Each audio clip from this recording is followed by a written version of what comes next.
Heroes, welcome to the Jewcurious show. This is Fun Friday, everybody. It is Friday. We're going to have some fun, and today, a little bit out of the usual rhythm of the week. Rhythm of the week. It's a bit of a tongue twister.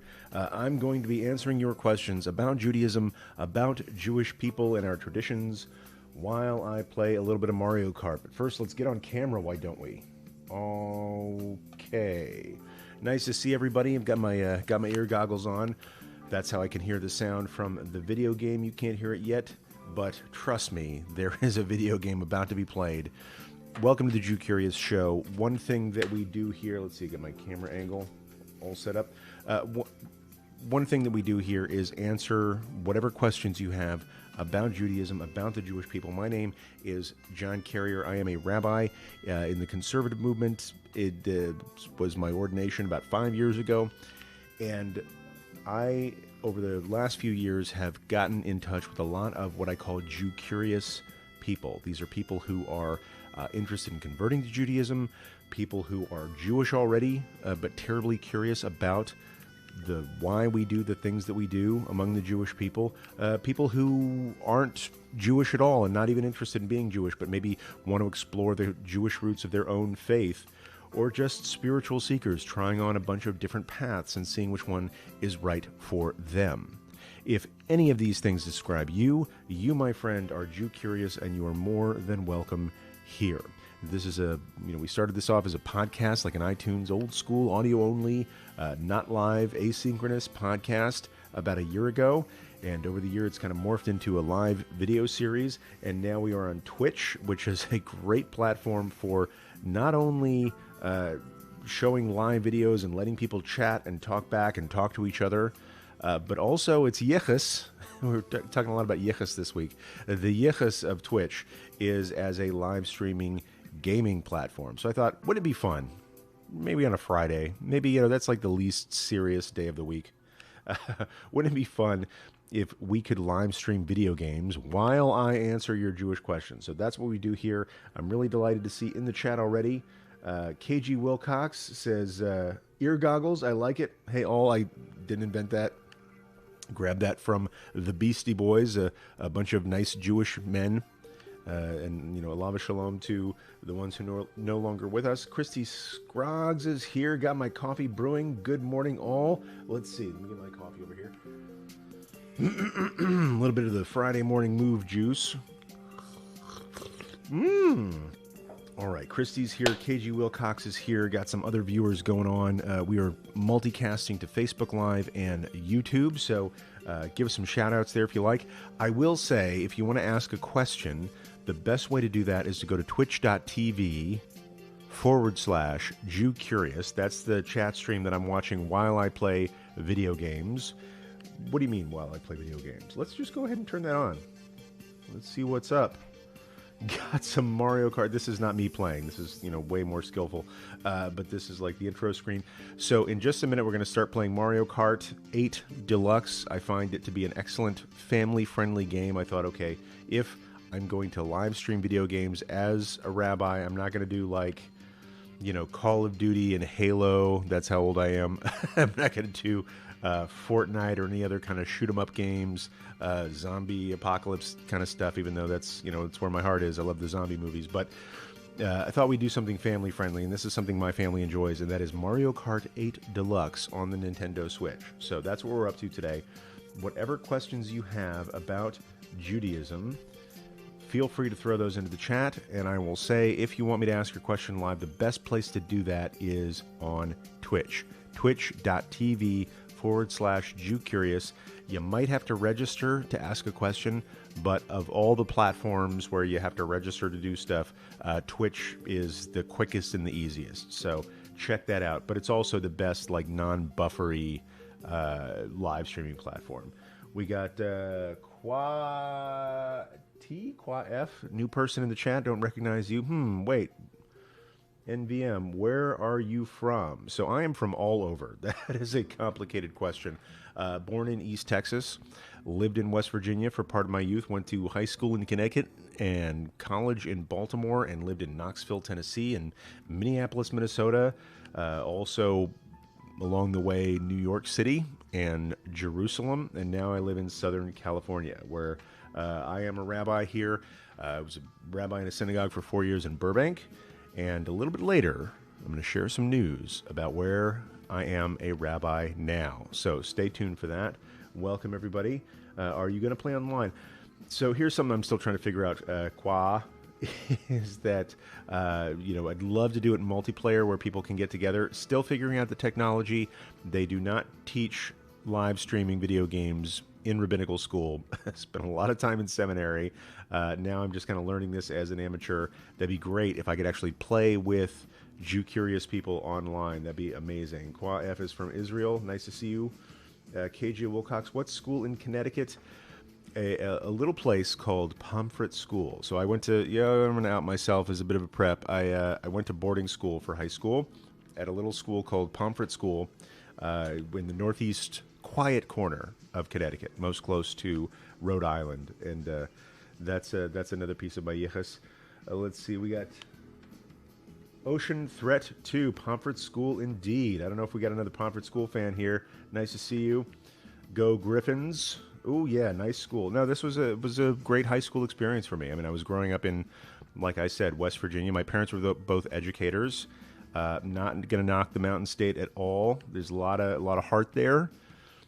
But, the school system where I was in the southernmost county of West Virginia was, left something to be desired at that time. I know all the teachers are doing all the great work that they can, but I begged my parents to send me to boarding school, so I went to Pomfret School in Connecticut. Again, go Griffins. So, Quaff, I've been playing Mario Kart 8DX for 705 hours. Oh my goodness gracious. Oh, Ocean Thread 2 is Belmar! What's up, Belmar? I thought that might have been you.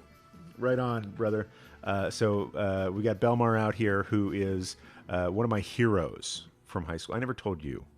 Did I ever tell you you're my hero? So Mr. Belmar was the wind beneath my wings. And and so I'm very excited that he's watching this show. He's doing very great things in our nation's capital these days, if memory serves. So welcome, Belmar. And we're going to go ahead and get started with Mario Kart. So we got Kronster. Got some brand new people that I'm not seeing before. Hey, Rabbi, long-time replay listener, first time catching you live. We met on the 12th at AJU. So welcome here, Kronster. You'll have to remind me, like, in what context we met at the 12th on AJU. What was I doing? I'm on the AJU campus. This is American Jewish University, once or twice a week for Bate Din, for conversions, for Jewish divorces. I sit on the Beit Din. That's a court of three rabbis adjudicating Jewish stuff that's going on, and also teaching classes. So welcome, everybody. Kay Dixie is here. Welcome, Kay Dixie from SoCal Heroes. Click on the Purple Heart. That is right. Now, you're going to give me a Purple Heart medal. I am not serving currently in the U.S. military, but if you look up on Twitch, there is a little place. It's a little button that says follow. I think it's a purple button. It's got a picture of a heart on it. And we are in a sprint to, is it a marathon? Is it a sprint? I don't know. We are attempting to get 50 followers on this channel. And once we get 50 followers, we've met all of the other criterion except for the 50 followers to achieve affiliate status here on Twitch. And that means that we unlock some features that make this a better platform for all of its users, and that's what we're sprinting towards now. Mikva Bro, Kronstar, is this Bo by any chance, Kronster? Let's see. We'll find out. Yes, I think we got Bo in the house. Welcome, Bo. Nice to see you, brother. Bo has. I'm gonna out Bo here for a second. Bo has a killer beard. I've seen some beards in my day, and Bo's got a killer beard. So thank you for being here, Bo. Very glad to see you. Quant F says, what? K Dixie, hi. It's 100% big red beard. Reminds me of like Tormund from, I don't know if you're a Game of Thrones fan. I think Tormund would look upon Bo's beard and despair. So let's play a little bit of Mario Kart here now that we've got some friends in the house. Quantf says there's so many people from Saudi Arabia online. That's fascinating in its way, I'll say. Welcome, everybody. So let's go to the game and play single player. As soon as I can figure out how to play online with other people in this community, we'll get that going. Let's go Grand Prix. We'll do 4 races in a row. Now, here's the question. Should I play where I shine, or should I play where it's a little bit more challenging for me and try to get better, knowing that I'm not going to come in first place? So, I think I'm going to go 100cc. 100cc, I can crush it. I know I can come in first place on 100cc. I think I'm going to go 150. Sometimes you have to stretch a little bit. This reminds me of this week's Torah portion. The Torah portion of the week is Shlach Lacha, which is one of my favorite Torah portions to say. Anyway, on Shlach Lacha, it's all about 12 spies or scouts that go into the Holy Land, come back and let people know, like, hey, we've been walking for a year now. Can we please go into the Holy Land? What's it like? Is it going to be safe for us? Can we settle there? Can we get along or defeat in some way, in some cases, the people who are already there? And there are 12 spies go in. 10 spies, let's say it's kind of scary. Why don't we just park it right here? Promised land and all. We're going to stay right here. We're too afraid. And then there were 2 spies who said, you know what? We're scared too, but this is the promised land. God said we could do it, so let's go do it.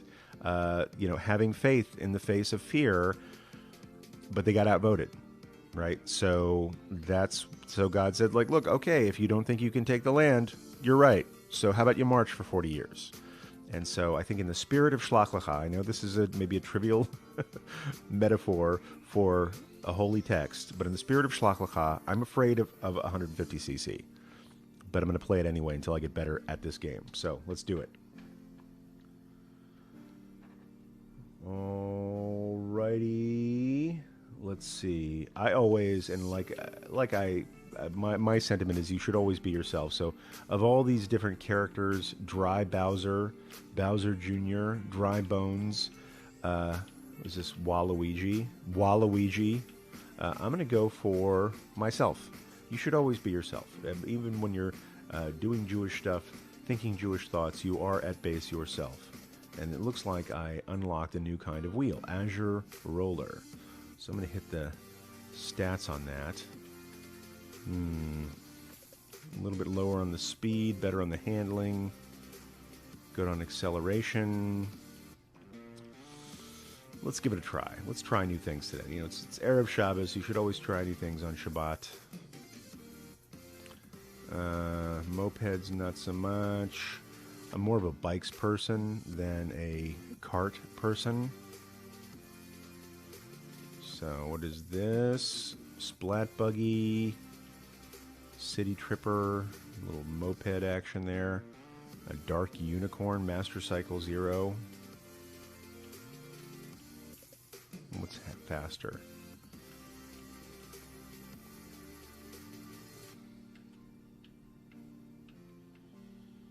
Let's try some new things.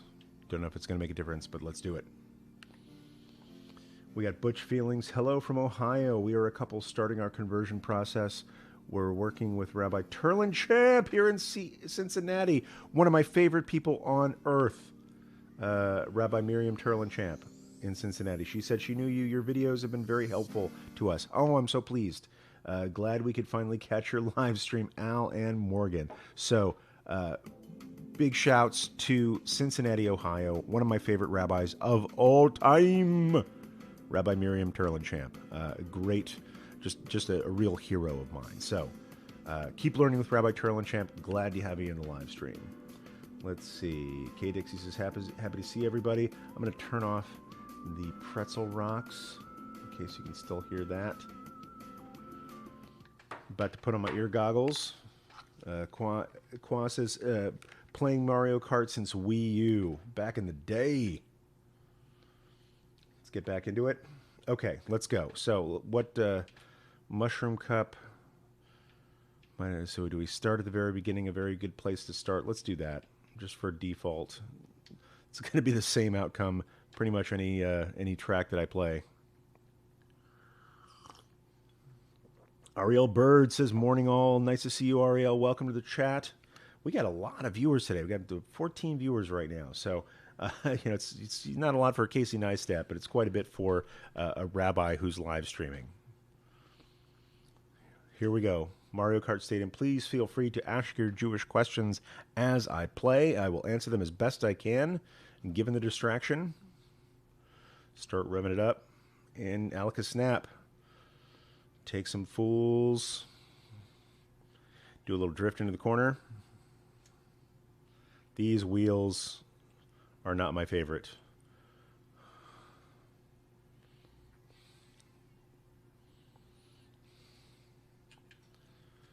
Get a little coin there. Going for the double. Going for the double. Got it. When can we ask questions? Kronster, ask questions at any time. Boosh. Alaka Snap. Got the coin. Going for the double again.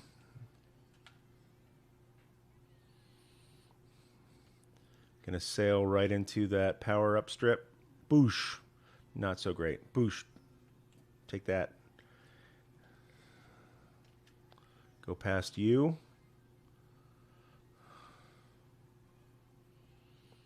Let's see. Butch Feeling says, easiest way to transition to being kosher. Step by step. Butch Feelings. That is the advice I got. It's the advice I give. Don't try to do everything at once. You will be disappointed. And so, this goes for anything in Judaism that has, a rather complex set of rules. If you try to do everything at once, like the restrictions of Shabbat or the restrictions of Kashrut, put that banana peel right there, throw a little green shell out, hope it doesn't hit me. The best way, so I'll say a guide of mine, and it's a little bit of an older text, but not so much that it's not useless. That it's not useful is fourth place. I'm pretty strong in the fourth place. Pop. Take that. A great guide that I found was, and I didn't discover this. This was out there before I came onto the scene. Was Rabbi Bradley Shavit Artson's book,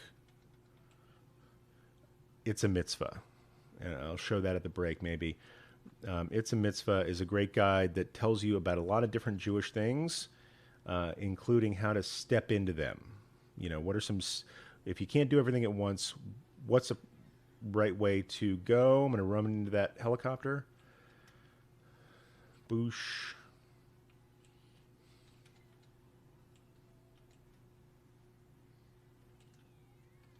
All right, I'll take third. Transition be kosher. Do it step by step. Think about the different rules of kashrut. Think about, there's certain animals you can eat, certain animals you can't eat. Maybe start with, putting one of those animals that you normally eat that you shouldn't off to the side. Say from now on, I'm not going to eat shellfish, right? I'm just going to eat the fish with the fins and the scales and try that for a while. And once you get accustomed to that, say, you know what, I'm not going to eat pork anymore. And set that aside, and then enjoy all the wonderful things that you can that aren't shellfish or pork. And then maybe a few weeks or months or years later, say, I think I'm going to no longer mix milk and meat. And depending on what part of the country you're from, this is very hard. My wife is from Wisconsin. They put cheese on literally everything. And so the not eating cheese with meat is difficult there. So just step into it, right? And say, maybe I'll first I stop with the shellfish, I stop with the pork, I stop mixing milk and meat together. I like cheese, I like burgers. I'm going to take a break on cheeseburgers. And then say, well, maybe I only want to get meat that is slaughtered and harvested, processed in a kosher way, and that could be your next step. So my advice is take it a little bit at a time, build it up in a way that is sustainable. If you try to do everything at once, it's going to be a lot harder to succeed. You'll feel frustrated at little failures when you try to do everything at once. And if you feel frustrated at those little failures, you're more likely to say, you know what, if I can't do everything, I'm going to do nothing. And that's a way to really miss out on significant changes that you can make in your life. So let's see what other questions we have in the chat. Oriel Bird says, become vegetarian. That's also a very easy way to become, to keep kosher, is become vegetarian. It's not for everybody. Let's see. What else is going on here in the chat? Chat's going pretty fast right now. I'm just trying to keep up as best I can. Do we got Trig in the house? Yohi Iknai, hello from Houston. Welcome from Houston. Got a lot of new faces today. Fun Friday is really working out for us. Let's see. Cronster says, if they aren't said in an attacking way toward people and just use words, how does Judaism feel about swear words? A lot of religious groups say a hard no on bad words in any context. Thoughts? So, Judaism is among those things, among those faiths that say we should speak with dignity. Like, we were created in the image of God, B'Tselem Elohim. We should speak with dignity in a way that makes us feel like a more dignified person, and also, gives us a more dignified comportment in the world, right? It sort of reflects on you. It reflects on your Jewish brothers and sisters. And so Judaism also discourages us from speaking coarsely. Do people make mistakes? I do. So sometimes, a lot of times people get upset. They're like, people will say like a swear word in front of me and they'll be like, oh, Rabbi, I'm so sorry I said that swear word. And I'm like, I've heard that word before. I might have used it twice this morning, fighting traffic. But it's a lifelong thing, especially Let's see, Belmar can attest to this. When you go to boarding school, about every when you live in the dorms as a teenager, you develop a certain patois that's about 1/3 swear words, and it's a lifelong thing. If you get in the custom of speaking coarsely, using swear words and things like that, it's hard to limit those from your vocabulary. But it's worthwhile. Am I perfect? I'm absolutely not perfect. That was one of my hesitancies of live streaming video games, because I get frustrated when I play video games, and sometimes when we get frustrated, we speak in an undignified way. So I thought, okay, can I play this video game without shouting out swear words? I don't know if I've been perfect in that so far. I like to switch out to sugar and fudge and things like that. But we're all doing our best. I think generally you should try to avoid them. Don't beat yourself up if you're not perfect. It's just a path of life to speak in a more dignified way as an emissary of the Holy One. So let's see. Kay Dixie says, click on the little purple heart if you're having a bit of fun. I'm certainly having a bit of fun, so make sure you try to follow us here. Let's see what else is going on in the chat. This is a very busy day. We see Murite, our friend Carla from SoCal. Hello, everyone. Let's see. Ariel Bird says, is it just women who are of childbearing age who must visit the mikveh after their periods are over, or can older women go too post-menopause? So if you are following the laws of Taharat HaMishpacha, that means going to the mikveh after your menstrual cycle. That is specifically for going to mikveh after your menstrual cycle.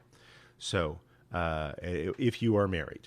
And so if you're a married woman and you have a regular cycle of menses, and you want to follow the tradition of Taharat HaMishpacha, you go to the mikveh every month after your period has concluded.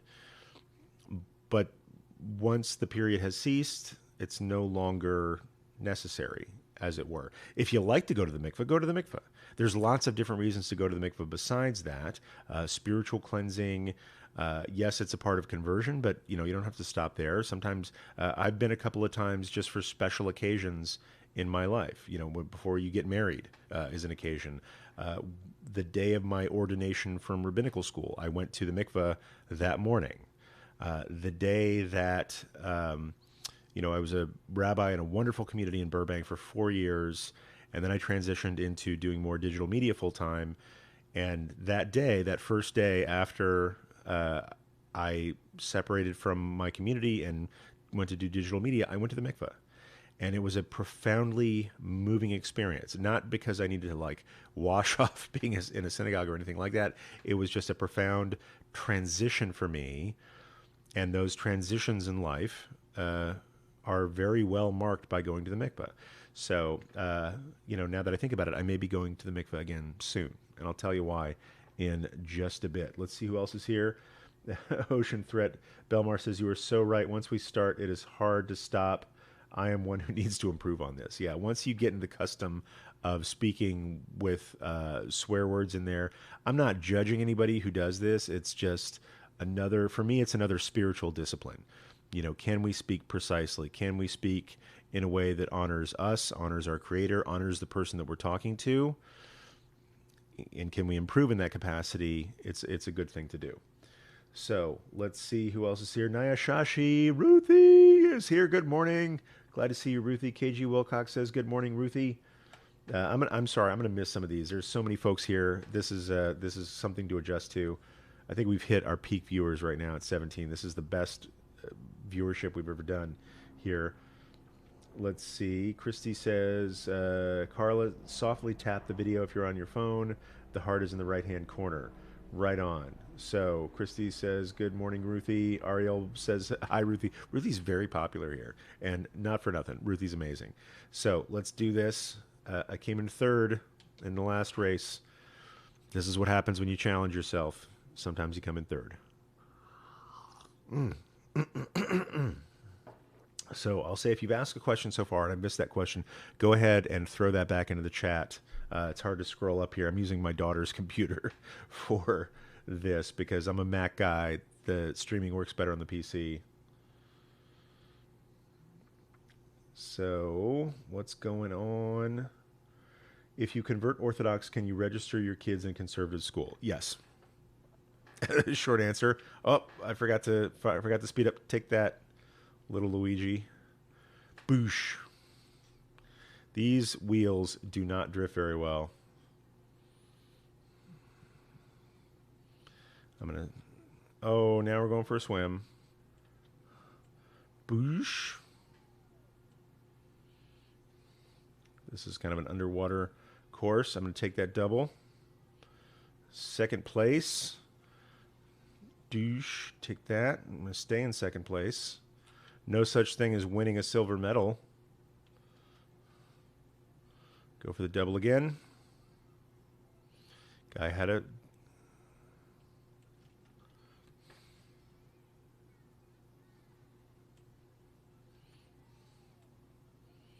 fourth. Alrighty. Let's see what's going on here.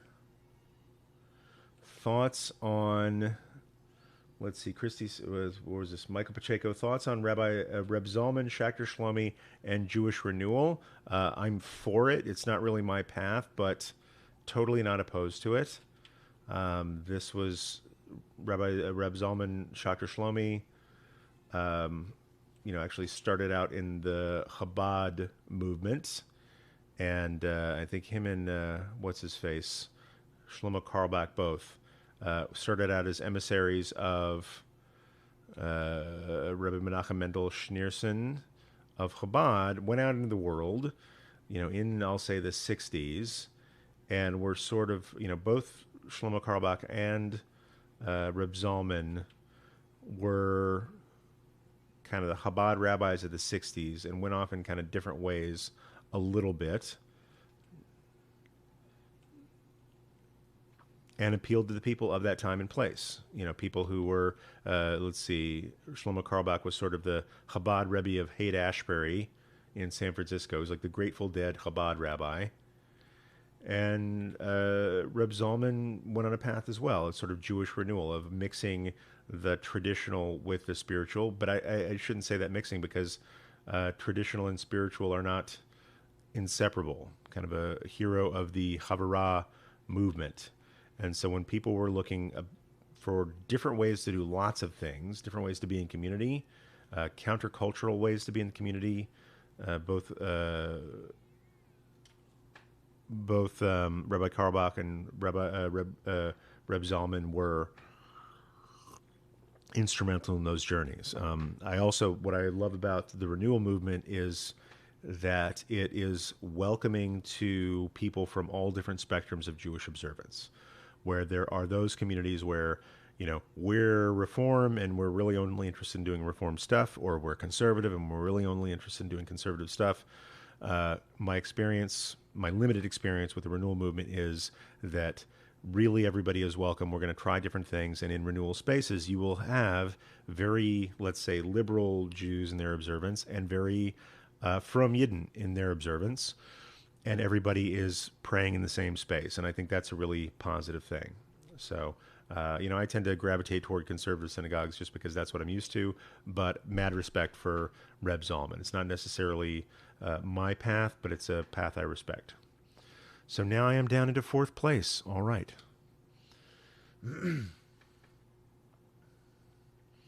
Kronster says, are places like JSLI or Rabbinic Seminary International legit?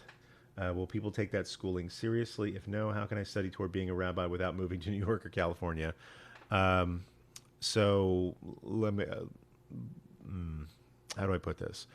So I don't want to delegitimize people's religious study. I will say you look into seminaries and things like that that meet your standards, that meet the standards of the community that you want to be involved with, and then you pursue it with all your heart. So I'm not going to knock anybody who went to a different seminary from me, because there are all sorts of paths. I looked at different options.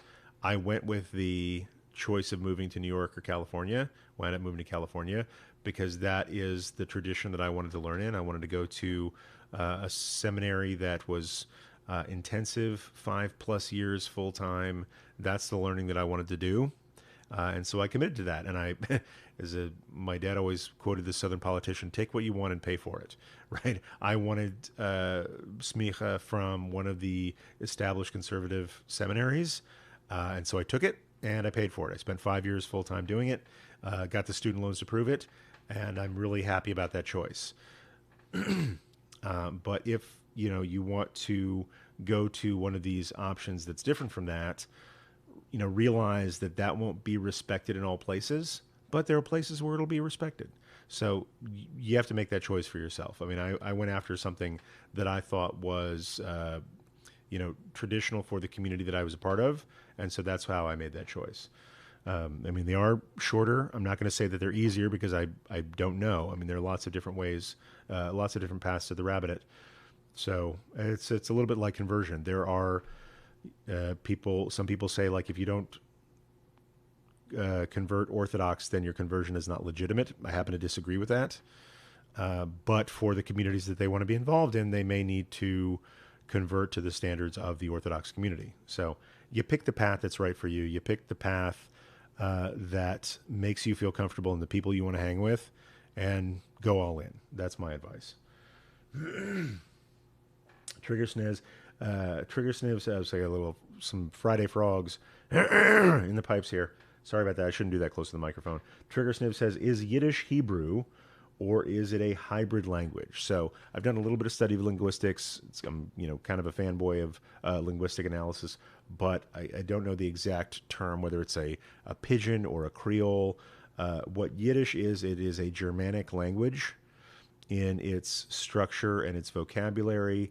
But it's got a lot of loan words from Hebrew and yeshivish words and things like that, and it's written with Hebrew characters. So Yiddish, if you hear Yiddish being spoken, it sounds a lot like German. Its grammar is German, a lot of its vocabulary is German, but it's sort of a blended language for Jews in Germanophone. I don't know what the proper word is for that. Germanophone countries. There are multiple languages like this. Like Ladino is sort of a Spanish-Hebrew hybrid. Yiddish is sort of a German-Hebrew hybrid. There's also Judeo-Farsi, right, which is sort of a Farsi-Jewish hybrid. There's Judeo-Arabic, which most of Maimonides' writings were originally in Judeo-Arabic, is my understanding. So there's lots of languages like this where Jewish people would settle in a population that primarily spoke German or Spanish or Farsi, and would come up with a kind of blended language. And that's what Yiddish is, sort of the blended language for Ashkenazi communities in, like, let's say, northern, central, eastern, western Europe. And so that's where Yiddish came to be. And I've done enough studies of Hebrew and German both. Probably more, I've studied more Hebrew than I have German. But when I see Yiddish, I can read it a little bit, only because I've studied both languages. Butch Feeling says, Christy Scroggs, dysphoria is being unhappy to varying degrees about your body in relation to your gender and gender presentation. Does that make sense? So this is a conversation that's going on that I've missed so far. There is a great place, Yivo, that can help a bit. Yiddish is a hybrid of German mostly and Hebrew, says KG Wilcox, and uses Hebrew letters and ways to make them work with German. So there's some great questions going on about dysphoria. We've having been talking this week about multiple genders recognized in the Jewish tradition, and so that's brought up topics of gender dysphoria and things like that. So great to see people talking about that in the chat. I will say, one of my favorite things about teaching online is the community that we have brought together with the different things that we do, even or especially Fun Friday. So quick pause for station identification. Thank you, everybody, for tuning into the Jewcurious show. This is a show for anybody who is curious about Judaism to come, meet your friends, ask your questions, help support each other. And I love to see people answering each other's questions in the chat, especially when I am distracted with Mario Kart. So let's see. We're in the land of the sweets.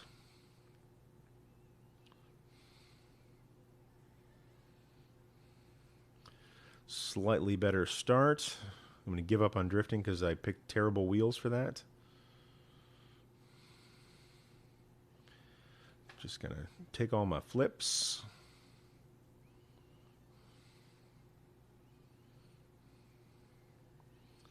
Gonna catch this fool in front of me. That's really my main task right now.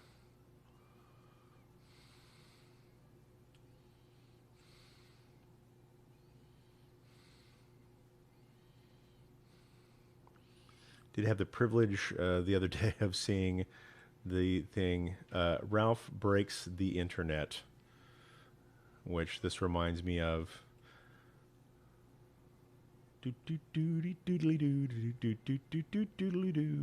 Still in second place.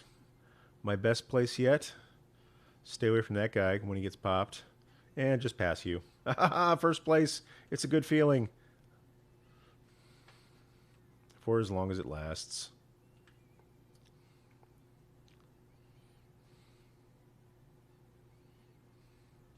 Boosh. Like a snap. Coin banana.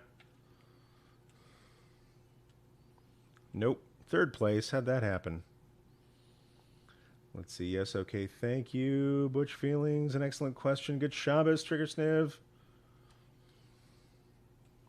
Trying not to get bitten by that dude. Oh, this is not going well for the rabbi. Did I just refer to myself as the rabbi? That's kind of embarrassing. Gonna flip out there. Clinging to third. Give me something good. Something snappy. How did I get a cloud rescue?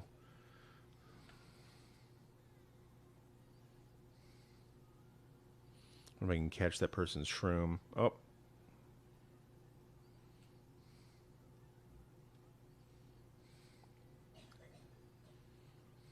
And do some slick moves there.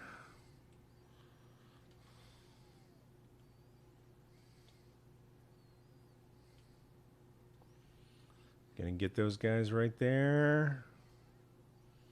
Now, Shashi, ours is at 6:30, so maybe I can check yours out after.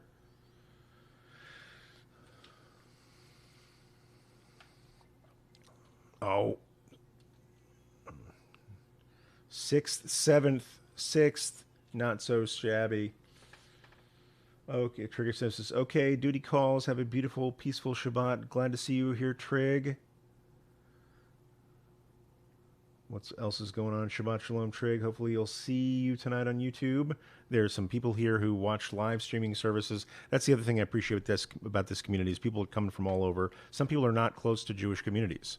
And that's a hard thing when you're interested in Judaism, Jewish life, etc., when you don't live close to Jewish people. And so that's one of the reasons I do the things that I do, as far as putting out YouTube videos and podcasts and live streams and things like that, is so that people can access those elements of wisdom that can give them a more meaningful life, a life of greater joy, connection, growth, whether they live close to a Jewish community or not. I'm a strong fan of Jewish community. I didn't get into the rabbi biz because I don't like Jewish community, right? So I'm a fan of being close to other Jews and doing Jewish stuff with them, just in living your life with them. If you don't have access to that, I think there are ways that we have to connect today that can overcome some of that distance. And so that's why I'm a strong proponent of these things. Butch Feeling says, yes, I am very nervous. I won't lie. I'm hoping I will have started physically transitioning some before I enter the mikveh, and that way I'll be more comfortable with myself. I want to be in the right headspace before I go in, and I don't know what will work even well given my relationships and dysphoria. So people are struggling with all sorts of things when they go to the mikveh. What I like to tell candidates is, look, when you go to the mikveh and you become Jewish, you're not leaving behind who you were necessarily. I mean, you're adopting a family, and while a family is adopting you, but it doesn't erase who you were before. It just augments it, in my perspective. And so whoever people were before they came into the mikveh, they're there after with an additional dedication to covenant, with additional dedication to family, but you don't erase who you were before. So Butch Feeling says, yes, online community has been monumental in our conversion process. We have live stream shul every Friday. So thank you all for being a part of this conversation. I really love how kind everyone is here. Haven't seen any unkindness today. I will tell anybody out there who's lurking is like, you know what, I'm going to say something snarky about Jewish people. I put the ban hammer on that stuff pretty quickly. So if I miss anybody with the ban hammer, let me know if you feel uncomfortable, and I will make sure that this is an exclusively kind place. So welcome everybody here. Just going to, let's see, while I am, do I have another race to go? Let's see. I'll do one more race, and then I'll check YouTube and Facebook to see who we've left out in our conversations. Let's see what's going on Facebook right about now while I'm between races.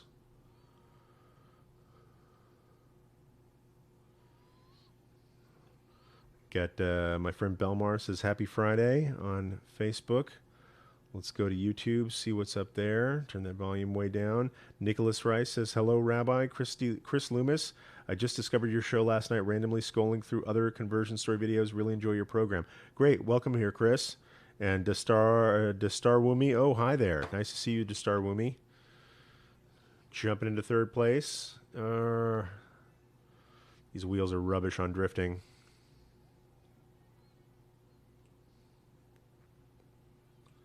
Let's see if I can get up on the wall there. A little speed up. Boosh. To the double.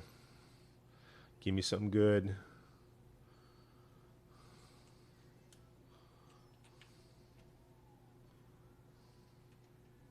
Take that, plant guy.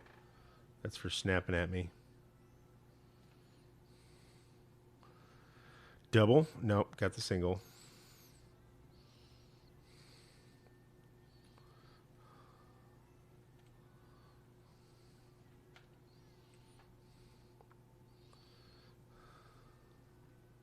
Fourth place, zooming past. Boosh.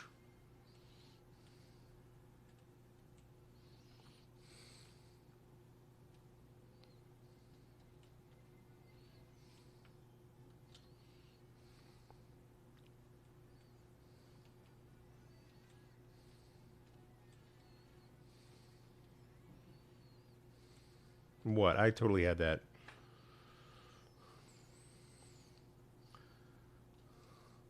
So Kay says, Rabbi, am I also on YouTube video right now? I am on YouTube right now. I am simulcasting to YouTube and Facebook live video.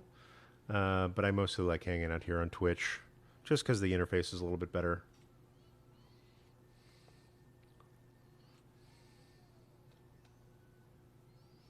Yeah, flip.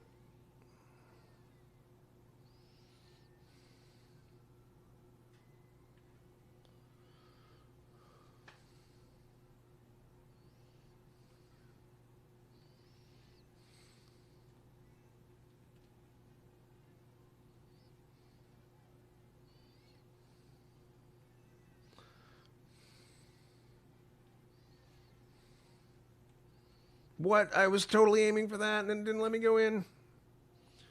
Got a coin banana because I'm out first. First place. See how long I can hold on to first place here in the third round. Finally.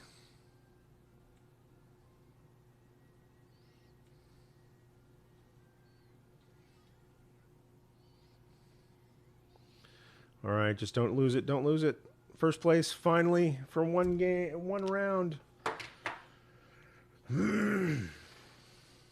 Butch Feeling says, I have to say I am very good at Mario Kart. Love to play. I've been playing since the Nintendo DS. It is more fun on Wii, though. I'm not going to argue with you there. I played Wii back in the day. Didn't play Mario Kart. Did a lot of ports of Splinter Cell. I have to say, one of my favorite games all time is Splinter Cell. Maybe if this whole live streaming things work out, I'll get an Xbox in there as well.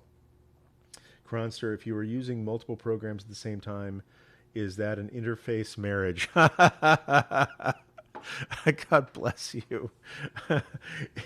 If you are using multiple programs at once, if I'm streaming on Twitch and YouTube and Facebook, is that an interface marriage?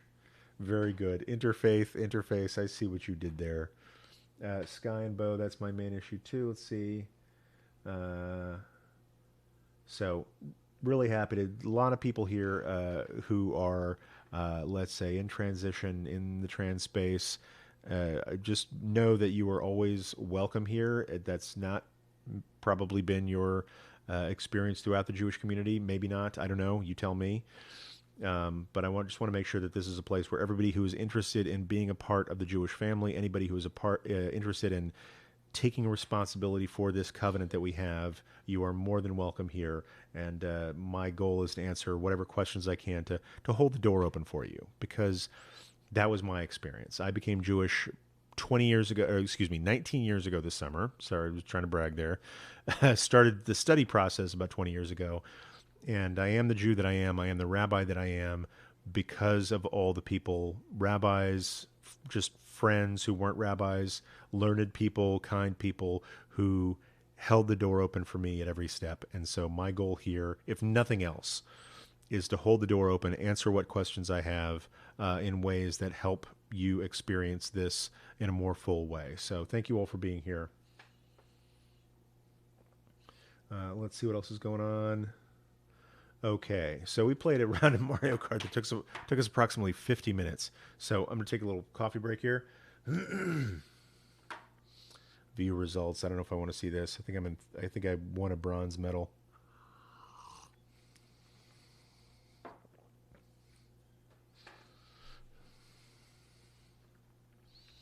Check out my highlights and lowlights here. Boosh. Me getting hit with stuff. That's always fun to watch.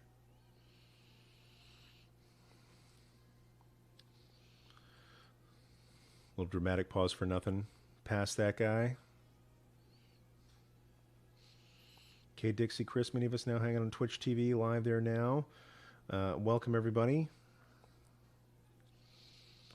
And let's see what's happening on Facebook. Got a good friend Adam Belmar is here. He's a year ahead of me at Pomfret. One of my favorite people there. I don't get to tell you this enough, Adam. You had a huge impact on me in my high school education and further development. So props to you, brother. I know Adam was especially encouraging me as editor of the school newspaper, where I was doing a lot of writing for the school newspaper. That had a huge impact on me as well. So everybody, welcome to the Jewcurious show. This is a show for people who are curious about Judaism, whether you were born that way, whether you're seeking admittance into the family. You know, we're pretty friendly bunch. You know, there are some hoops to jump through, as it were. Or maybe you're not really wanting to be Jewish, but you're curious about Jewish stuff. That's okay too. You are in the right place. And whatever questions you have, I will do my level best to answer them live as I catch them in the live chat here on Twitch TV. So if you're on Facebook, if you're on YouTube, you are welcome, whatever platform is most comfortable for you. But I'll say, if you want to ask a question live, the best thing to do is come over to Twitch TV. That's twitch.tv/Jewcurious. You might have to register, but it's the easiest registration process I've ever seen of any online platform. And then you can ask your questions live in the chat. Just chat with folks. If you're lurking, don't feel like chatting, that's okay too. You're welcome just to hang out. I will put in a request. I'm putting in a couple of requests right now, now that we're between games. I'll put in the request that you follow us on Twitch. And that's important. We are rapidly closing in on Twitch affiliate status in this channel, which opens up all sorts of other features, ways that we can interact, ways that we can, the videos that we stream get recorded and hosted for longer, other features that ways people can support this channel and support each other happens when we hit 50 followers. And right now, I think we're in the low 40s. So if everybody out there who's not followed us already could just go ahead and follow us, you might put us over the top right now. Just go to twitch.tv/Jewcurious. Look at the video. Up above the video, there's a little purple button that says follow. It's got a picture of a heart on it, so you know it's an act of love. And hit the follow button, and that'll help put us over the top for Twitch affiliate status. That tells Twitch that we are serious, we are here, we are sticking around for a while, and good things happen from that. That's my little NPR pledge drive moment. You don't have to send any money, just click on a button. That's all you got to do. So thank you for your consideration in that. Let's see. Ariel Bird says, "Do you know Eshet Chayil from Proverbs?" I am familiar. I can't sing you the whole thing by heart. Mostly, I could at one point, but uh, Eshet Chayil is what we call a passage from Proverbs. I forget if I think it's chapter 31, where King Solomon expounds on the virtues of a good partner, and describes all the things about a person in his life who is a good partner. And this is often sung at the Friday night dinner table. So I learned this a long time ago. I've forgotten a lot of it because my wife discourages me from singing it. Usually because everybody's hungry by that point. It's right before dinner. We've got kiddush. We've got motzi, we've got hand washing, we've got blessing the children, we've got lighting the candles, all these things, not necessarily in that order. We've got all these things to say before we can start eating. And as soon as I start singing Eshet Chayil, she's like, enough already, let's eat. And so I just pause and just say instead, you are awesome. Like, you are an awesome partner, you're an awesome parent to our children, and that's usually enough for her. So if you're curious about Eshet Chayil, that's look at Proverbs. I believe it's chapter 31. Type in Eshet Chayil in Google. You can hear the tune to it. There are probably a few different traditional tunes to it, but it's something a husband might sing to a wife, or a spouse might sing to a spouse, or partner to partner. You do you, the way your family is. And it's nice when you're sitting down for Shabbat to recognize your partner in life and acknowledge all that they mean to you. So that's my interface to Eshet Chayil. So KG Wilcox says, heck, folks, insurance is hard for any issue at all. American insurance is horrible. So yes, real life works its way into Jewish questions. When I read it so long ago, it made me cry. It was so beautiful. Yeah, I mean, it is. I think it is beautiful. It's about, how it's about somebody acknowledging how important their partner is in their family. All right. Well, welcome. Let's see. Let's get into. I'm going to go for the 150 again, just till I get better at this game. So I'm tempted to go down to 1cc just so I can get first place. But what's the challenge in that? So I mentioned earlier. So for the sake of the viewers who've hung on with us for about an hour now, hold on. I just got to take care of something real quick. Don't go anywhere. Just going to flash off the screen to the BRB for a second.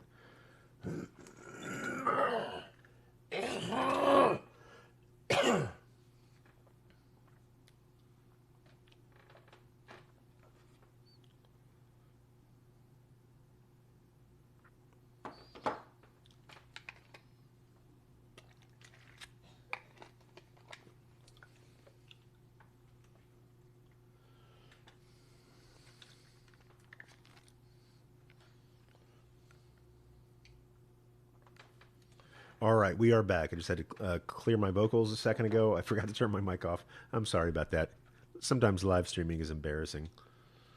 But I mentioned earlier I had some news to share. Some people may know this already, but I'll go ahead and share my news. First, I'll say Shabbat Shalom to Ariel Bird. Thank you for joining us today, buddy. Really glad to have you here.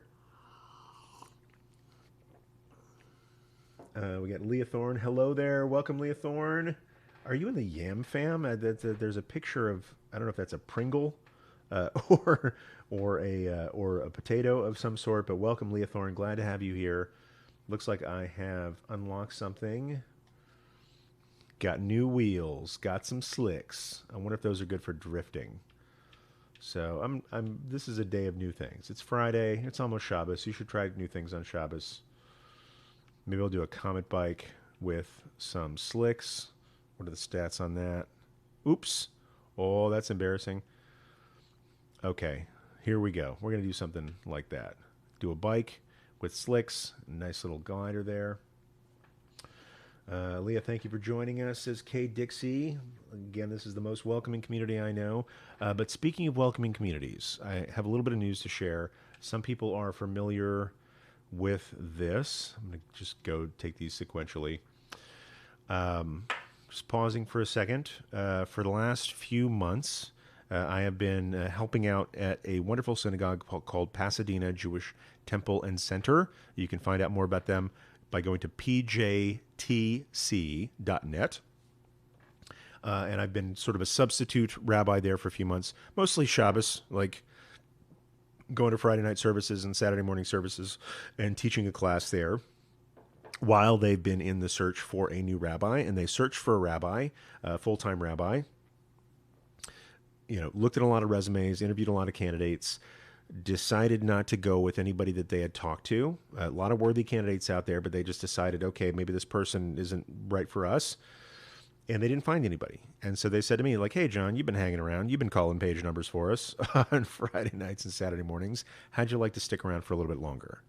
And I'm getting speechless here, y'all. I was blown away because this community, I wasn't really planning on being a rabbi in a physical synagogue again anytime soon. Not knocking it, just been doing a lot of digital stuff. But the more I celebrated Shabbat and holidays and other occasions with this community, the more I fell in love with it. And now the board's voted on it, so the ink's not dry on everything. But I just want to announce that in the coming near term, I am the interim rabbi at Pasadena Jewish Temple and Center. So what that means is, still, any Friday night, Saturday night, you want to hang out with me or my friends in Pasadena, I'll be there at 7:30 on Saturdays, 7:30 p.m. on 7:30 p.m. on Friday nights, 9:30 a.m. on Saturday mornings, and I'll be there during the week as well. So if you just need a rabbi to talk to, and you're in the SoCal area and it's convenient for you, come visit us in Pasadena. This is something I've been kind of sitting on for a little while, kind of tipped my hand to it. It's something I'm super duper excited about, really grateful for this opportunity. It shouldn't affect a lot in terms of the other teaching that I do. The Jewcurious school is still live. That was one of my things that I insisted on. Like, okay, I'm happy to be the rabbi in your community, but I've got another community, the Jewcurious school, that we run together, and I've got to be able to maintain that. And they said, that's cool. We'll figure something out. You keep teaching your school. We just want you to be our rabbi for right now while we look for like a more long-term solution. So that's my news this week, guys. Jewcurious school, not going anywhere. We still learn together live 3 times a week. Have about, I'll say at this point, 90 or 100 hours of recorded video and audio lessons in the Jewcurious school. In addition to that, I'm going to be doing rabbi stuff in Pasadena at Pasadena Jewish Temple and Center. That's a really big deal for me. Really happy to be a part of this community. The cantor is amazing, and we work really well together. She knows her stuff, leading prayers. I know my stuff, calling page numbers and giving sermons, and we're great compliments to one another. So wanted to share that with my fam here on the Jewcurious show, that is happening. So thank you everybody for supporting me all along the way. And just want to let you know something that I'm super duper happy about. Kay Dixie says, we've seen you there and it really seems to suit you. Thank you. I've seen people from this community here on Twitch and in the Jewcurious community there in Pasadena. I've seen Kay Dixie's there, Naya Shashi, Ruthie's been there, Christy Scoggins has been there, and really happy to see people in person when I can. Also happy to see you online. So let's play some more video games. Kronster says, what is a good resource for Jewish learning for very young kids? Well, one thing that I would recommend, again, before we get started here on the next Grand Prix, is PJ Library. And I think this is a nationwide program. Not sure it's available everywhere. I know, Kronster, you're in Washington State. Look up PJ as in, PJ Harvey, depending on how old you are, or pajamas. PJ Library. Look it up in your area. See if you can find it. PJ Library is a resource where you get on their mailing list, and they send once a month, they send a free Jewish children's book to your home. And it's a great way that you could read to your kids, which is good in its own right, but you could read to your kids with Jewish content, and that's a very good way to go. If you don't, certainly look around the area for Jewish activities for kids, but in any case, I highly recommend PJ Library. They've got various offices around the country. Get on their mailing list. See if you can get a Jewish book per month for free from PJ Library, and it's very much worthwhile. You tell them how old your kid is, and they send you age-appropriate children's books to read to them. So that's my number one recommendation. Kronster says, I have PJ Library. What else? So beyond PJ Library, beyond those kind of resources, I say just involve your kids in stuff. Show your kids, live your Jewish life. Light your candles, make kiddush, go to services if they're available, celebrate holidays, and include your children in that as much as possible. You don't need a special book or curriculum necessarily. Just live your Jewish life and show your kids how much you love it, and they will love it too, and they will ask questions, they will learn more. That's the best gift that you can give to your kids, is live a Jewish life, show how much it means to you, and it will mean something to them too. And last thing before I jump into the Grand Prix, one of my favorite Hasidic stories is about Rabbi Menachem Mendel of Kotsk. And Rabbi Menachem Mendel of Kotsk was it's kind of a nudge. Like, he was notoriously like a harsh guy. And somebody came to him and said, Rabbi, I can't get my son to study Torah. What do I like? How do I tell my son to study Torah and he'll listen to me? And Rabbi Menachem Mendel says, Tepesh, fool, what? You can't tell your kid to study Torah, right? If you tell your kid to study Torah, all you're teaching him to do is how to tell his kid to study Torah, right? And so he'll tell his son to study Torah, and so on, and then you'll establish a firm family tradition of telling your children what to do without actually getting them to do it.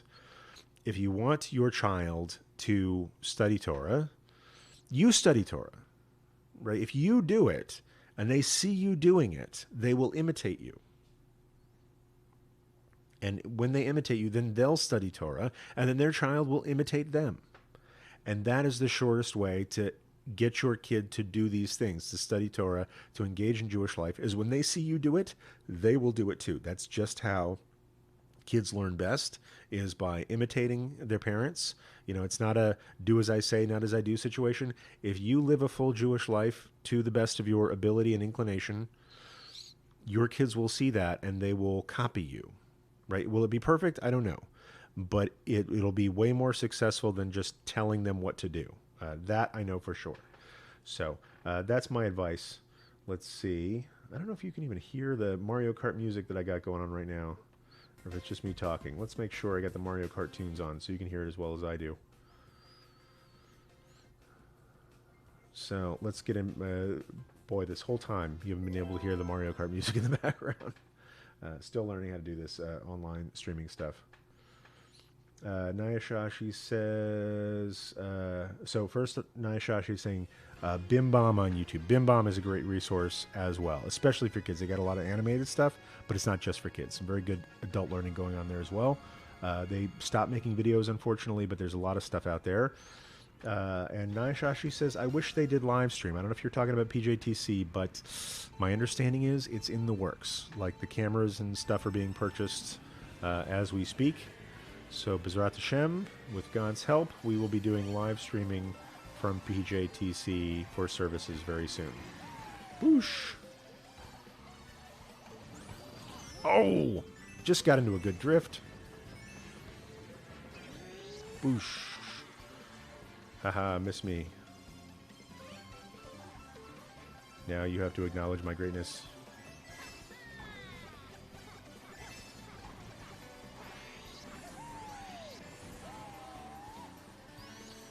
All right, number one, douche. Second place, but I got the double. Got a banana and a shroom.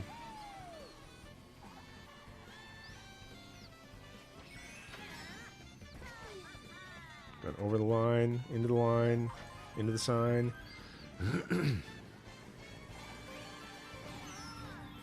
Who dat? Okay, take a shell.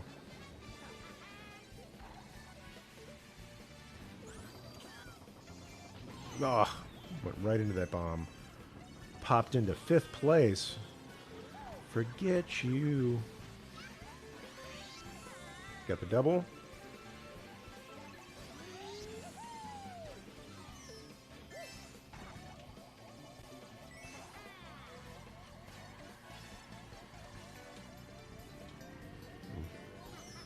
That drift was a bust.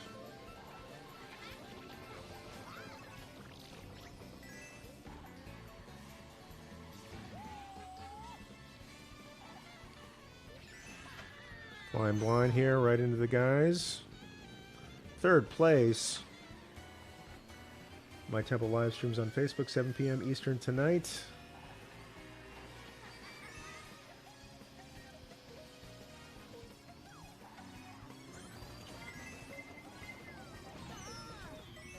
Fourth place. I'm going to draft on you, fool. Okay, got to get the double. Maybe get some good stuff there since I'm in fourth place.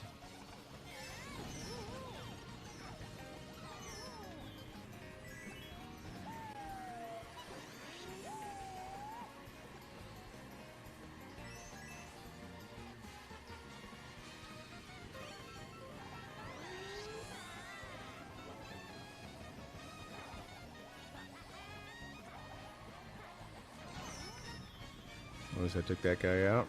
Third, going to second. Second. I'll take it. Yes!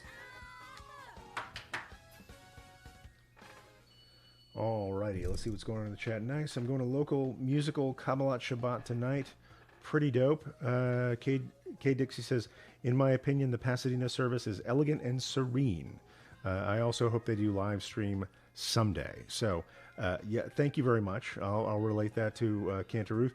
I think it is elegant and serene. I think it's a wonderful service. Cantor Ruth is incredibly talented. I have fun too. And often we have musicians there. Like if instrumental music on Shabbat is not your thing, it might not be right for you. I have maybe a different opinion on instrumental music on Shabbat from some conservative rabbis. I'm for it as long as it is in service to the service, and the service is not in service to the musicians. I don't like a rock show.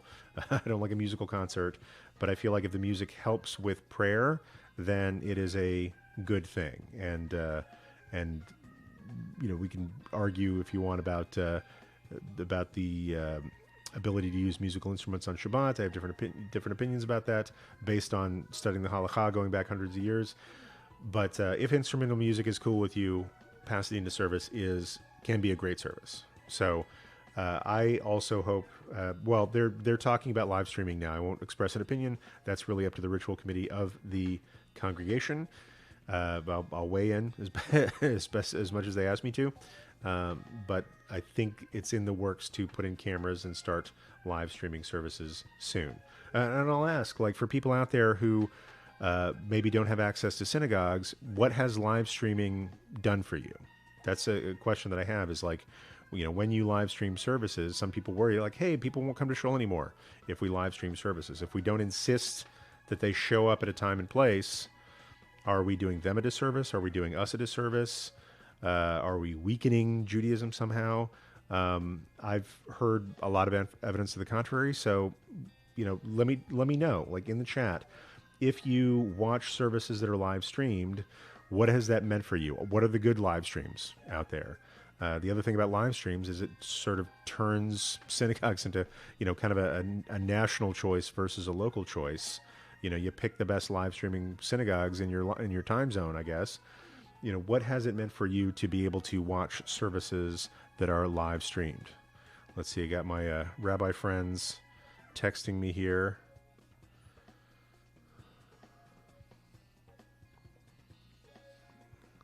And what else is going on? Before I get into the chat, I want to see what's going on Facebook Live, see if I'm missing any comments. Brian Robinson on Facebook says, Shabbat Shalom.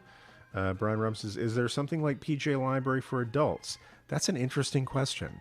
I think, for my part, like PJ Library is PJ Library for adults because I learned stuff too. But PJ Library, like, should there be an adult Jewish book club like that?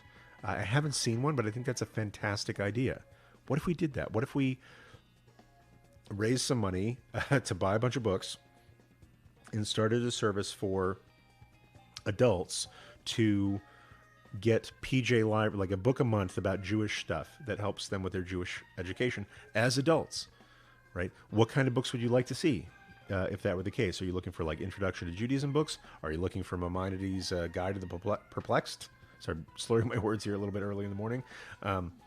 But if we had a PJ library for adults, what kinds of books would you like to see on PJ Library? I think that's an amazing idea, Brian Robinson.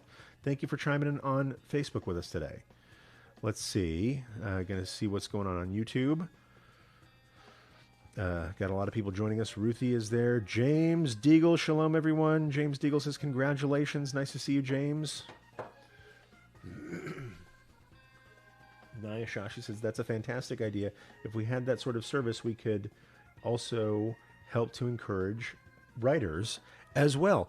Oh, that's dope. You can encourage a lot of Jewish writers. Like, how would you like to contribute to the PJ Library for adults? This, I gotta write this down.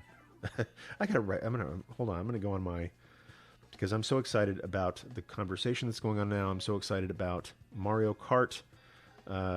Let's see. We got a couple of new. We got four new followers this morning on Twitch. Oh my goodness gracious, we're closing in on our goal of 50. I'm just going to go into notes here. Note to self. Notes, new note. PJ Library for adults. You know, this is quite a coincidence. I was actually talking to a guy yesterday, an author named Tom Fieldsmeyer, who's written a couple of books, helped other authors with books in the Jewish space. Because this is another announcement, pre-announcement, post-announcement. I don't know what I'm going to say. I'm working on my next book. So if anybody out there has read my book, Promised Life, if you've enjoyed it, people have been very generous with the reviews and stuff on Amazon. But I decided that book writing is something I really enjoy. And so I'm working on my latest one now. It's going to be sort of an introduction to Judaism book from the perspective of a rabbi who also is a convert to Judaism. So I met with a guy named Tom yesterday, who's a developmental editor, to help me kind of shape this thing out, figure things out. He told me about all sorts of great publishing and promotional opportunities in the Jewish world. And I think this could be really something, right? First off, I'm excited about that I'm writing my book. It's going to be based on kind of the introduction to Judaism program that I've been teaching within the Jewcurious school. But also my conversations with people on the Jewcurious Show podcast. It's going to be called something like The Jewcurious Guide to Becoming Jewish, something in that space. So keep an eye out for that. Pretty soon, I think I'm going to announce my book squad. So give people a chance to participate in cheering me on writing the book, helping me get through the editing process and the publishing process. So stay tuned for that. But at the same time, I'm just really excited about helping people read more about Judaism among people who like to read. Like, reading isn't for everybody. Something like a vast majority of Americans don't open another book after they leave high school. So when I put a book out, I know, it's going to be for some people. It's not going to be for everybody. That's why I make podcasts and videos, because there's lots of different ways to teach, lots of different ways to learn. But A, new book, working on it right now. B, great opportunities out there in the Jewish publishing world, and I really like this idea of a PJ library for adults. I think this could really be something.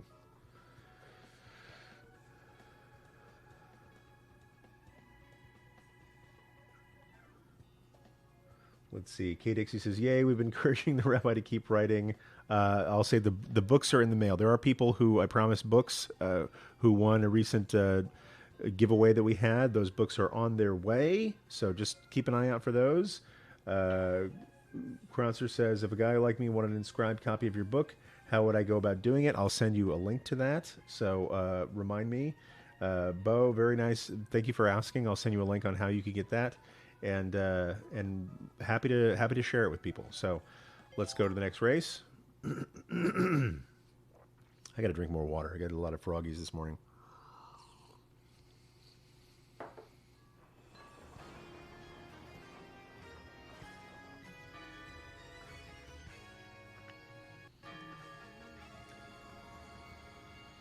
Ugh, Toad Harbor. That's all I'll say. Ugh, Toad Harbor.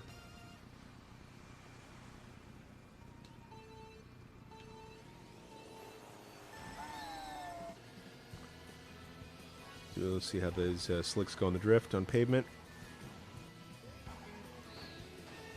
Oh, you took the one I wanted. Not a fan of Toad Harbor.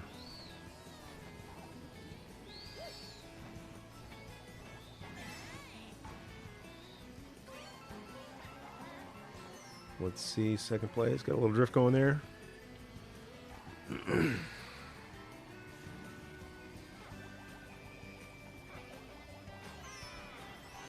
Boosh. Oh, I should have been on that one. Get on it now.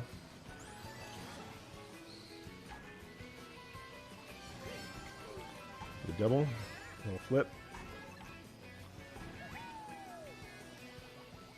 Shortcut? I don't know if it's a shortcut. First place! I feel like Peretti on Brooklyn Nine-Nine. First place! Nope, nope, nope, nope.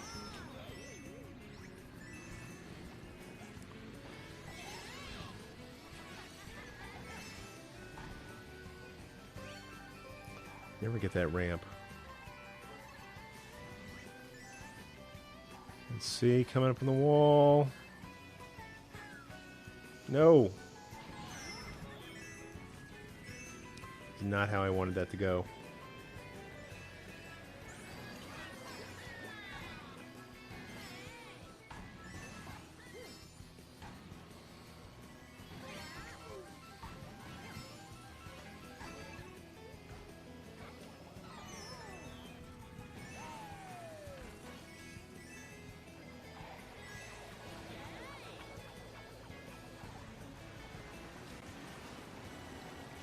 Sixth place. How the mighty have fallen. Later on, Metal Wario.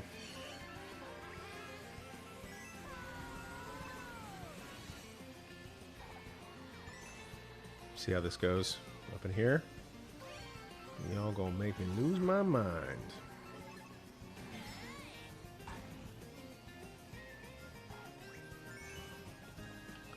Alright, first place, let's go. Up on the wall.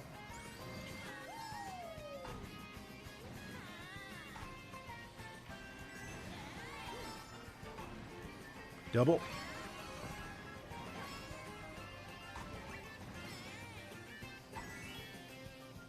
Go in the corner. Drift around. Speed up. And Alaka snap. Boy, that was better.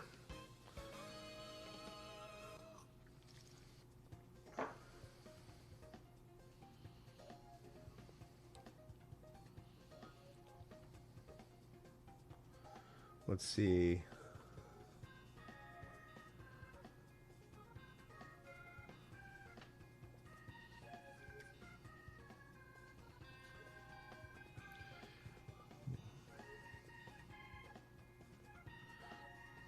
Just gonna, sorry, bad radio there. Just checking what's going on in the chat here. Hit me up, Katie. See, we've been encouraging Rabbi to keep writing. It's a great book idea. Very excited. Hey, Bo. Also, if a guy wanted an inscribed copy of, so I'll put that link, maybe I'll find that link and put it in the chat here before we're done. KG says also, okay, I have intro books to lend as long as they get them back. Could we make a consortium and mail books around? The only cost would be shipping and postage. Great idea. Nashash, you have an electronic copy of your book, but want a real signed copy too. So, save money by using media mail at the post office to ship your books. KG Wilcox says, you'd be amazed, too, at the books people get rid of. That's true. Let's see what else is going on. After we finish our intro class at the Jewcurious school, we can visit Pasadena Temple with books in hand. That'd be amazing. Let's see. Hebrew flashcards. K. Dixie says, no worries, by the way, I've ordered Hebrew flashcards, which I plan to share with your daughter. Oh, how nice. Nayashashi says, oh, that's awesome. Just started working on our Hebrew workbooks that Miriam gave us. Awesome. So great to see so many people here in the chat. Pause for station identification. This is the Jewcurious show. We are here every Friday at 9 a.m. for Fun Friday. Answer Jewish questions live while playing Mario Kart. Just going to finish out this Grand Prix. We've been going for about an hour and a half now. This has been a fantastic session, everybody. Seen a lot of new faces here. Really happy. Anybody who wants to join us is welcome to, whether you want to raise your hand in the chat or not. Happy to have you here. So let's do the next race. And let's see, after this race, I think I'll put out I do have a link where people can purchase my book, and I'll send you a signed copy, and I'll send that out right after this race, before the last race, and then we'll call it a day. We had a busy day yesterday, I tell you what. I met with an editor, I met with a bar mitzvah family, met with some people to start my new job, and also taught my last session of the Miller class in Pasadena. That was a really moving experience. Anytime we conclude one of those classes live, it's a good experience. And then today, having lunch with my good friend Jerry. I don't know if anybody out there knows my friend Jerry, but he is really something else. I think he just turned 97, and every once in a while we have lunch. And still driving himself around. Boosh.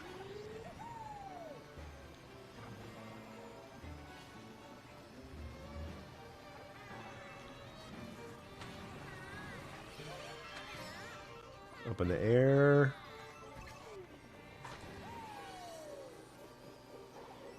First place. First place. Now like a hop. Doing a little, my wife hates games like this. Finds them very motion sickness inducing. Drifting on the rug. Going for the double. Got it. It's one of the tragedies of being first, is you get hit with those blue shells. Dropping a bomb.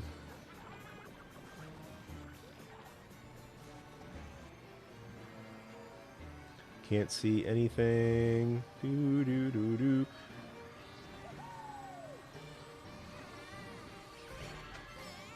Come on, give me something I can take this guy out with. First place. Drift into the end. Holding first. Dropping some bananas. Going up on the wall. Scary ghosts. Dropping a shell. Dodging that banana peel while I drift. Not fair. Let's see. Gonna take the double. Maybe that'll give me something good. Pop out past this guy. Third place.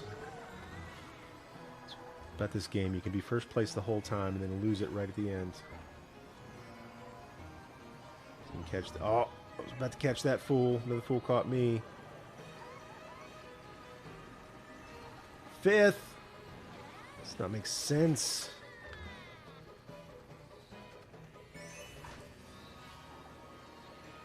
Don't know how you go from first the whole time to fifth. Yeah. Does not make sense.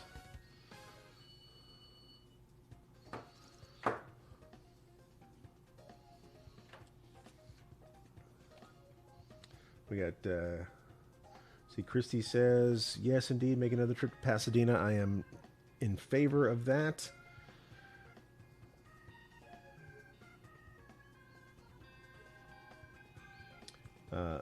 Let's see.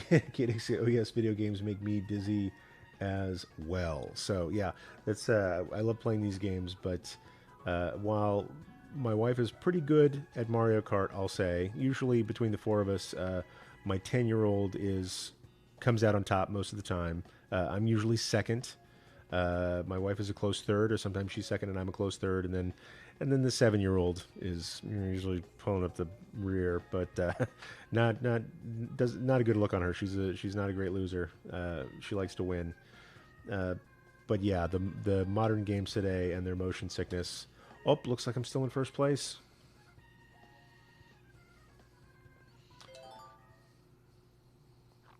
Oh, I forgot. I was gonna put in a plug for. I was gonna put in a plug. Share a link for a way to get a copy of my book that's signed. Let me go ahead and pause. Let me pause as soon as I can. I'll pause this. Whoop. I'm gonna put that link on the chat. Give me 1 second. I will BRB so I can get that link for you.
Alrighty, just shared a link with y'all.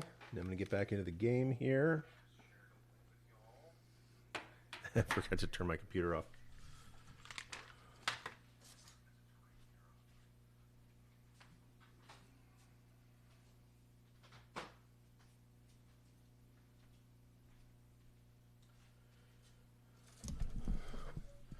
Alright, that's good radio. Let's get back into it. Switching it back to the game. Okay, here we go. What on earth? Spy Guy Falls. So, shared a link here a second ago. People were asking about how to get a personalized copy of my book. That's a way that you can order it. It's the same as the list price in the hardcover. I'll send you a personalized hardcover that covers all the shipping costs and everything like that, so you don't need to worry about that. But that's a link that you can order it, and it'll get inscribed and shipped out to you just as soon as I can get to the post office.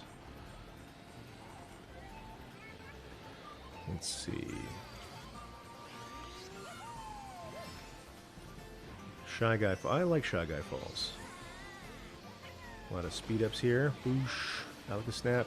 Boosh. And my trip. Oh, he took the double from me. That sneaky snake. Not doing that great here right now, guys.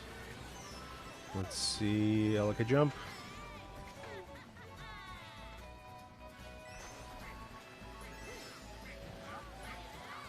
Boosh. Got at least got one. Oh, I got the double.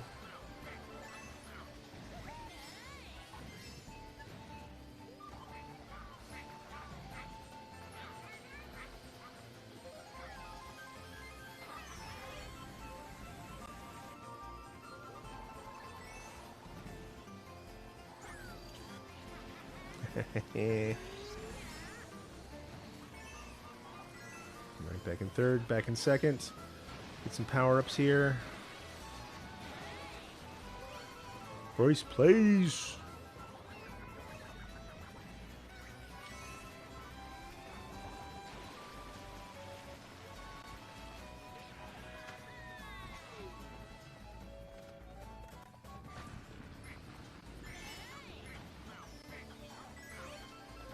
First place.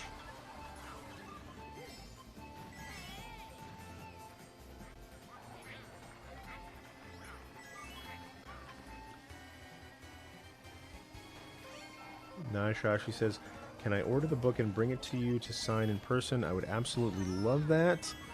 Just the issue is we'd have to do it right before Friday night services. I have a thing. I don't really like to sign things or write on Shabbat. So if you came on a Friday night and we could meet up before services, I would be happy to do that, especially in the summertime where it's not quite Shabbat when we start services. So hope that answers your question. If you want to bring me a copy, that'd be totally okay. Let's just meet up on Friday before services at Pasadena, and I would be more than happy to. Get that guy with my banana peel. Take a little flip jump. Slipped into 4th place here. What's that all about?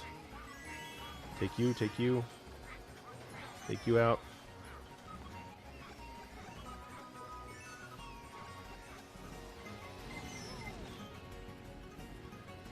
Fourth place again. Boosh. Back into 4th.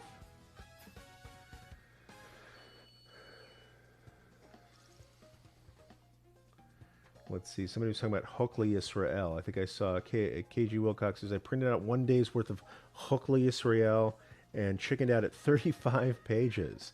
It's long, but it's also because it's both. It's got the Hebrew and Aramaic and the translations as well. So it can be daunting. 36 pages, but you're either reading the English or the Hebrew. So it's only about half that long. So Hokli Israel, it's a good resource. It's a good place to get started. But my approach is I do what I can on a daily basis. Maybe I don't get through all of it, especially the Zohar, which is in Aramaic is just not much of a strong suit for me, especially Zoharic Aramaic. So you do the daily learning. You do as much as you can in the time that you have, and that is fine. It beats the heck out of doing nothing. As one of my mentors says, baby steps are always better than no steps. So take a look at the Hokli Israel. This is we were talking about this earlier. This is a great rubric for daily study in a bunch of different areas. It's got a little bit of Torah. It's got a little bit of the Nevi'im. It's got a little bit of the Ketuvim, the prophets and the writings.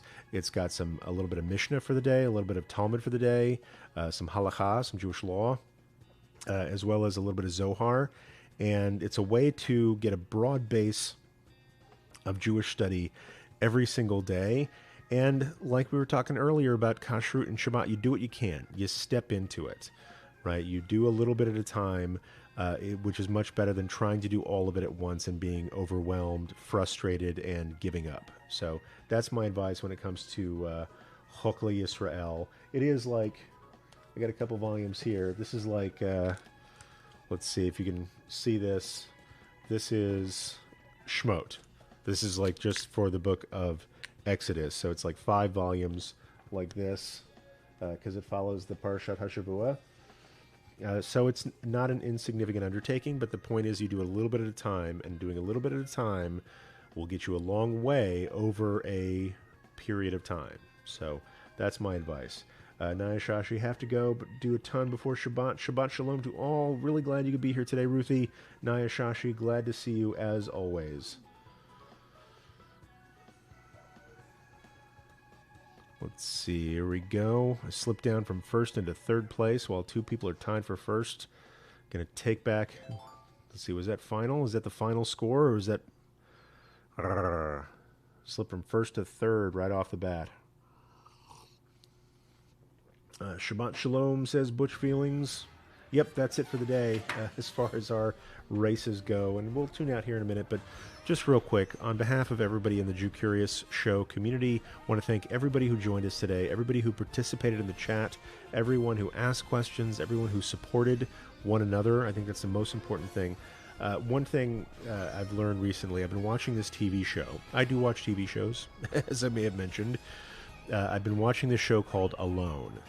And this is something it's a reality show on the History Channel where 10 people get dropped off in the wilderness, in an individual area, and they have to endure living in that area by themselves, and so it's like a survival show. People have to learn how to build shelters and get food and get water and stay warm and avoid bears. But what's interesting to me, watching a couple of seasons in, and what I notice is, people who leave early leave because they're scared. This goes back to our story of the spies of the Parashat HaShavua. They didn't want to go to the Promised Land because they saw some giants, freaked out, decided they would rather not try than to risk something scary. And so they didn't get to any of the prize, right? They had to walk for 40 years in the desert to perish before they got to the Promised Land. And so that's what's true for the Alone Show as well, is that, the people who stop early are the people who see bear poop or they're camping in their first night, like a cougar comes to their tent. And that's like a legit reason to tap out. Like if you see a cougar and a bear and you're like, nah, this is not for me, I do not judge you one bit. I've never seen a bear up close or a cougar except maybe in a zoo. And so if you want to tap out at that point, go right ahead. But what I notice is the people who last a longer time and then quit before the end, it's not because they, it's just really blown me away seeing the pattern over a couple of seasons. If you get scared, you quit early. The people who wind up going on to building shelters and figuring out how to catch fish and boil their water and do all these things, they don't quit because that survival aspect gets hard. They quit because they feel alone. And the one person who wins the season is the person who can endure that aloneness the longest, but they feel it acutely. And so if you can survive the first week or so, the thing that differentiates people on that show is the people who tap out always tap out because they decide, and if you win the show, if you win the season, it's like $500,000. It's like a not insignificant amount of money for lasting in the woods for a couple of months. But that's just been a really powerful lesson for me, is to see, if you can meet your basic needs, that's not really enough in this world. This sort of Maslowian hierarchy of needs or whatever, but you get shelter, you get food, you get water, you meet your basic needs. But the people who quit because they can't stand being alone anymore. And they even point out on the show that long-term periods of being out of contact with other human beings, even if it's just like a month or two, have serious not only psychological but physiological effects. People experience a decline in their health when they're not with other people. And so that's been just a real, I like reality shows, and I like the survival, like learning how to build a canoe or whatever.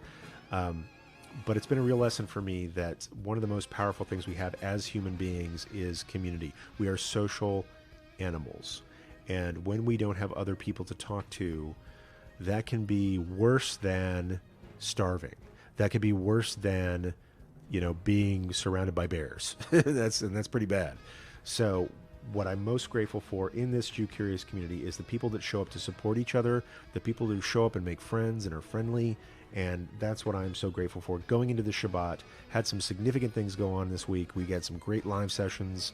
I've had some great personal news that I was happy to share today, but most importantly, really grateful to everybody for showing up, not for me, but for each other, and that is the most valuable thing about this community that we built. So thank you everybody this week for participating in the Jewcurious show, for being a part of this community, for being a part of the show, for hanging out for Fun Friday. I'll admit next week's schedule is going to be a little bit different. I'll send some emails out to let you know what's up. Next week it'll probably be a different schedule, like Monday, Friday, because got some stuff to do during the week. Got a job now, so I'll be focusing on that community.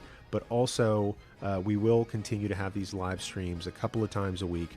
So keep checking back at the channel. You'll see the schedule of the live streams here on twitch.tv/Jewcurious. If you haven't already, make sure you follow the show.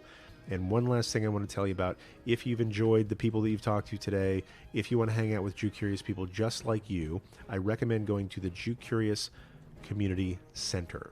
And you access that by going to jewcurious.show/JCC, as in Jewcurious Community Center. You don't have to type that whole thing out, just jewcurious.show/JCC. And you'll get access to a private Facebook community where you can hang out with people just like you, ask your questions, support one another, and just help us continue to build this community. So with all my love, with all my gratitude. Thank you for tuning in today. Thank you for learning with us all this week.